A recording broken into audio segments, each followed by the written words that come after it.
Rafale രേഖകൾ പ്രതിരോധ മന്ത്രാലയത്തിൽ നിന്ന് മോഷണം പോയെന്ന വാദം സുപ്രീം കോടതിയിൽ വിവാദമായതോടെ തന്റെ നിലപാടിൽ നിന്ന് മലക്കം പറഞ്ഞ അറ്റോർണി ജനറൽ കെ വേണുഗോപാൽ രേഖകൾ മോഷ്ടിക്കപ്പെട്ടിട്ടില്ല, അത് തെറ്റാണ്.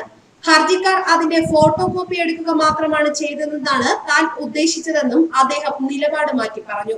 സർക്കാർ അതീവ രഹസ്യമെന്ന് നിർവചിക്കുന്ന രേഖകളുടെ ഫോട്ടോ കോപ്പികൾ ഉപയോഗിച്ചാണ് പരാതിക്കാർ കരാറിൽ അന്വേഷണം ആവശ്യപ്പെട്ടിരുന്നതെന്ന് വ്യക്തമാക്കാനാണ് താൻ കോടതിയിൽ ശ്രമിച്ചത്. ഈ രേഖകൾ മോഷ്ടിക്കപ്പെട്ടു എന്ന് താൻ സുപ്രീം കോടതിയിൽ പറഞ്ഞതായുള്ള പ്രതിപക്ഷത്തിന്റെ ആരോപണം തെറ്റാണ്. പ്രതിപക്ഷം വലിയ രാഷ്ട്രീയ വിവാദങ്ങൾ ഉണ്ടാക്കാനാണ് ശ്രമിച്ചത്, അറ്റോർണി ജനറൽ വ്യക്തമാക്കി.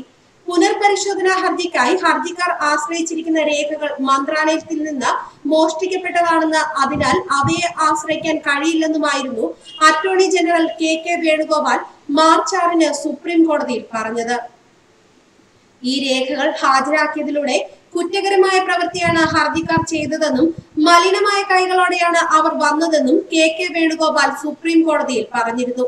ഈ പരാമർശം വലിയ രാഷ്ട്രീയ വിവാദങ്ങൾക്ക് വഴി തെളിയിച്ചു. ഇത്ര പ്രധാനപ്പെട്ട രേഖകൾ മോഷണം പോയത് ഗുരുതരമായ പിഴവാണെന്നും വിഷയത്തിൽ അന്വേഷണം വേണമെന്നും പ്രതിപക്ഷ പാർട്ടികൾ ആവശ്യപ്പെട്ടിരുന്നു. ഇതിനെ തുടർന്നാണ് AG തന്റെ പ്രസ്താവനയിൽ തിരുത്തലുമായി രംഗത്തെത്തിയത്.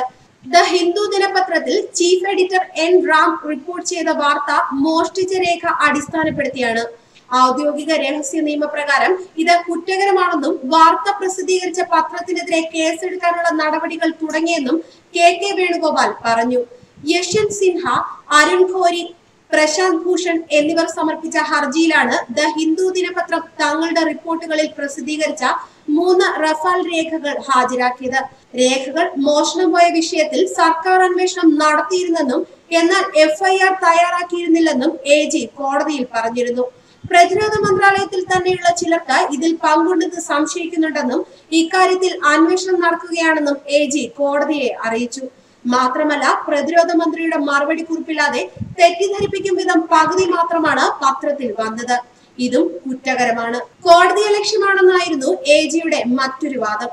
എന്നാൽ രൂക്ഷമായ വിമർശനമാണ് ഇക്കാര്യത്തിൽ കോടതിയിൽ നിന്ന് AGക്ക് കേൾക്കേണ്ടി വന്നത്. അഴിമതി നടന്നിട്ടുണ്ടെങ്കിൽ ഔദ്യോഗിക രഹസ്യ നിയമത്തിന്റെ പേരിൽ രക്ഷപ്പെടാനാകില്ലെന്ന് കേന്ദ്ര സർക്കാരിനോട് സുപ്രീം കോടതി മുന്നറിയിപ്പ് നൽകി. ഇതിന്റെ പേരിൽ പ്രതിപക്ഷം പ്രധാനമന്ത്രിക്കും BJPക്കുമെതിരെ വലിയ ആരോപണങ്ങൾ ഉന്നയിച്ചിരുന്നു. കേസിൽ ക്രിമിനൽ കേസെടുത്ത് അന്വേഷണം നടത്തണമെന്ന് കോൺഗ്രസ് അധ്യക്ഷൻ രാഹുൽ ഗാന്ധി ആവശ്യപ്പെടുകയും ചെയ്തു. കേസ് ഇനി ഈ മാസം 14-ന് പരിഗണിക്കാനിരിക്കെയാണ് അറ്റോർണി ജനറൽ നിലപാട് തിരുത്തുന്നത്. സാങ്കേതികമായ വാദം ഉന്നയിച്ചാണ് രേഖകൾ മോഷണം പോയിട്ടില്ലെന്ന് ഉദ്ദേശിച്ചതും ഫോട്ടോ കോപ്പി പുറത്തുപോയെന്നുമാണെന്നും AG പറയുന്നു. ന്യൂസ് ഡെസ്ക് മലയാളി വാർത്ത.